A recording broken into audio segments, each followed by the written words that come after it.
I am a god from a place, Charm City Bipper, Keith Vandal, Marquise is the name my mama gave me. This morning I got narcissism on my mind. I got narcissism on my mind. Narcissist is a term that's getting thrown around a lot. It's something that I have looked into. Don't profess to know it all, but I know some of the tendencies, right? Um, I look at it a lot, and I invite you to look it up for yourself and start to maybe watch some content based around it. But people with narcissistic tendencies aren't inherently bad people. I mean, they do some awful things. And I'm saying they're not inherently bad in terms of like, they don't come off as bad people. That's why it goes so undiagnosed, I guess, or a lot of people don't want to call anybody a narcissist because it's hard to tell. And we all have some tendencies that are reminiscent of a narcissist. One thing I realized is there are a lot of people doing good work with narcissistic tendencies, right? They may be showing up in community, but somebody in their life is receiving a very dark side of them. I've been prone to giving that off. Not going to deny it. I have another side to me, right? The shadow part of me. So that's like shown up in terms of dating. And it shows up in terms of the partners I choose. Sometimes I would bond based on traumas, right? Like I'm bonding with a woman because of problems she's had in her past. And like, oh, I can be the solution to those things. I can be better than that. I can treat you better. And in some ways I am treating her better, but it's got to be on my time. Like, it starts to be this thing of you should be grateful rather than did she really even ask for anything that I'm bringing to the table, or quote unquote, did she really even ask for me to be this person that I am so set on being? Although I'm set on being the person I am, I mean, I like to cook. I like to have conversations about deep topics. Sometimes it gets dark. I don't get attached to the things that I'm saying. I just acknowledge their presence in space. Sometimes I want to talk about racism. I want to talk about sexism. And I may say things that are triggering. And I don't always feel so sensitive to take the thing back that I said that's triggering. Or like acknowledge it. And I'm very floaty right now. I'm trying to find examples for this. I've had conversations about dating, or just like how black men are viewed in society, and it's triggered a lot of black women because it becomes this thing of like, well, you can't say, you can't keep making excuses for men, and then it's like, well, I don't believe y'all making any excuses for men at times, and I think what becomes so unfortunate in the dating space is not only are they overlooking the realities that men face, sometimes they're like, well, I'll be the one to help them out of it. And then that becomes why we dated too. Like a lot of my relationships started at like mommy issues. It started at, oh, like I got issues with my mama in a way where I'm not really loving her from a genuine place. Because realistically, she wasn't loving me from a genuine place at different points in our relationship. She was loving me from a place of possession. And I've seen me and my mother have jealousy toward each other. Or like just this anger where it's like, what is that about? But it's these deep-seated things that go unspoken. And I've challenged partners with that. I'm like, do you really love men?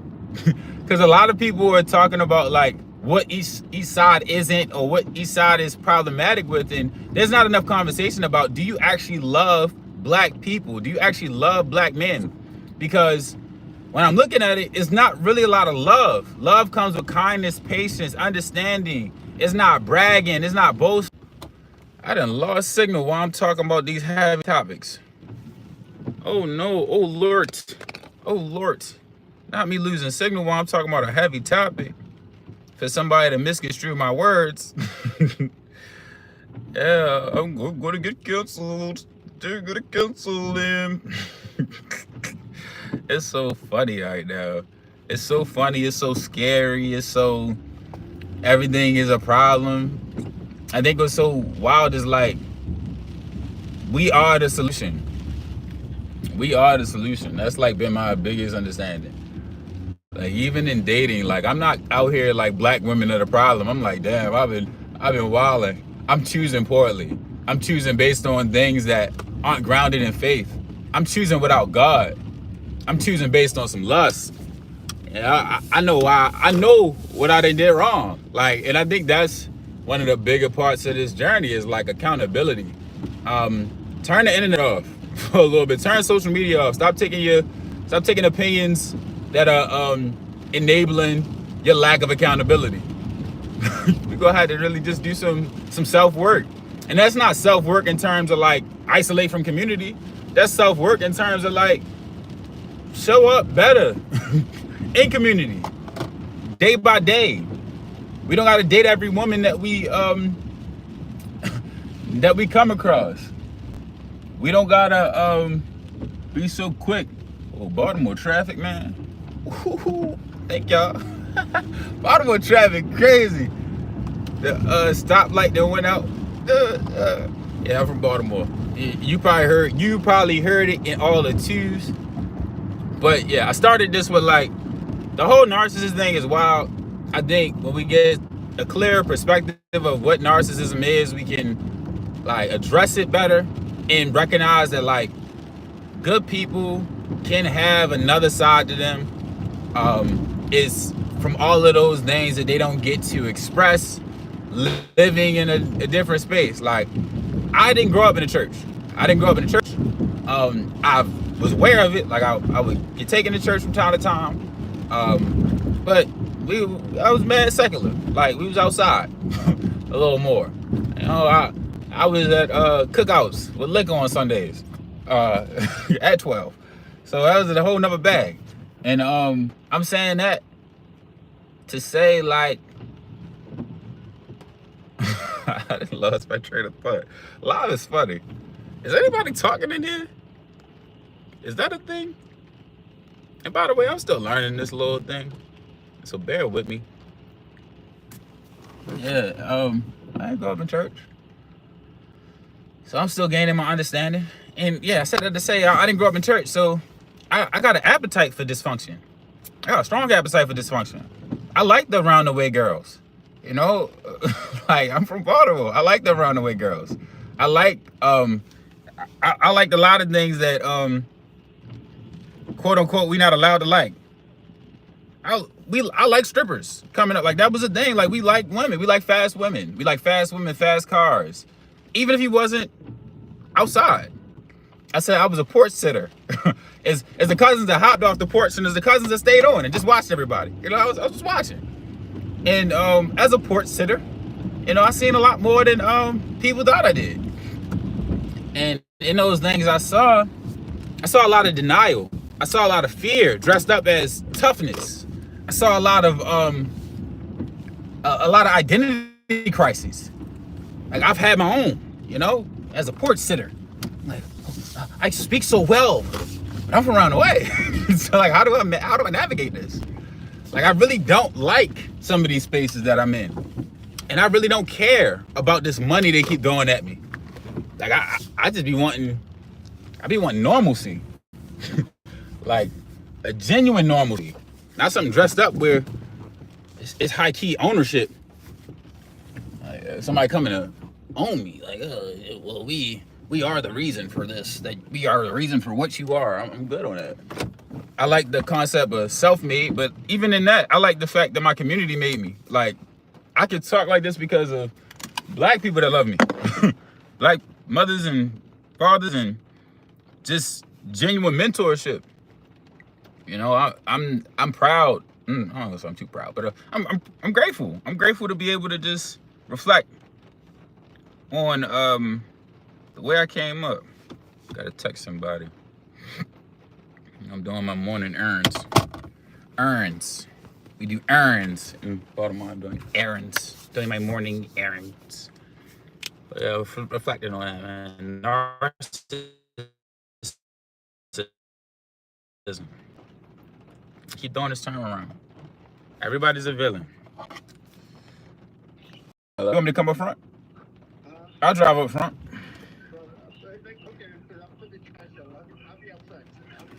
All right, perfect. All right, see you soon. It's like that, you know what I'm saying? I believe the children of the future. Like I came up and Pretty Ricky was on the radio. It's 5 in the morning. You know what I'm saying? I came up and Chris Brown dropped Take You Down. And we was slow grinding in 6th grade on any girl that would allow us to. You know, consent. Consent. But this is where I came up at. So it's like, I feel offended when there's this thing of like, why people ain't doing better. Like, I offend myself when I got timelines on people's healing. I'm like, nah. I came up and my rider, like I said, from Baltimore. So freak dancing, freak parties.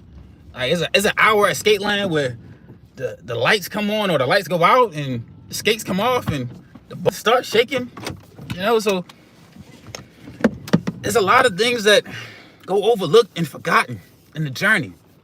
People get to acting like they ain't never done nothing wrong. You know, I'm not trying to be one of them. I just know that a lot of what I did was because of what I saw being done. So because I'm learning more, I'm knowing more, I like to exhibit it. I like to show it through my actions more than my speech, you know? And it's still a work in progress, you know? You know what I'm saying? Like I still have things that I'm cleansing my spirit of. But it's a work to be said out loud, you know? I'm a yoga instructor. I'm a Black author. You know, I like to say I'm a Black author, to put some respect on Black authors, you know? I remember when I read Langston Hughes in high school, I'm like, dream deferred, that's real. Let me find that real quick. Let me give y'all some sauce right quick. Langston Hughes had one of the dopest poems to me when I was coming up, and it was like a whole book of poetry my pops had gave me. Tupac had a poetry book I would read. What happens to a dream deferred? Does it dry up like a raisin in the sun, or fester like a sore, and then run? Does it stink like rotten meat, or crust and sugar over, like a syrupy sweet? Maybe it just sags, like a heavy load. Or does it explode? And it was interesting. I just like, I don't know what it was when I was like coming up. Maybe like in high school, I just had one of them like, I'm gonna be super woke moments. But I would just sit into that, like, all of those questions. What happens to a dream deferred? What happens to the dreams we don't lean into? Does it dry up like a raisin in the sun? It's all bitter? You know, maybe you can't describe, can you describe a raisin as bitter? Does it fester like a sore and then run? I don't really get that line. Does it stink like rotten meat? Is it a nuisance? Crust and sugar over like a syrupy sweet. I like or crust and sugar over like a syrupy sweet because it makes me think like of people who talk about the dreams they didn't chase, and they speak about it with like so much like, yeah, because I was like right there. You know, like it's still a sweet moment to them. Maybe it just sags like a heavy load. Like, and I think of that like in terms of bag lady, like it's baggage.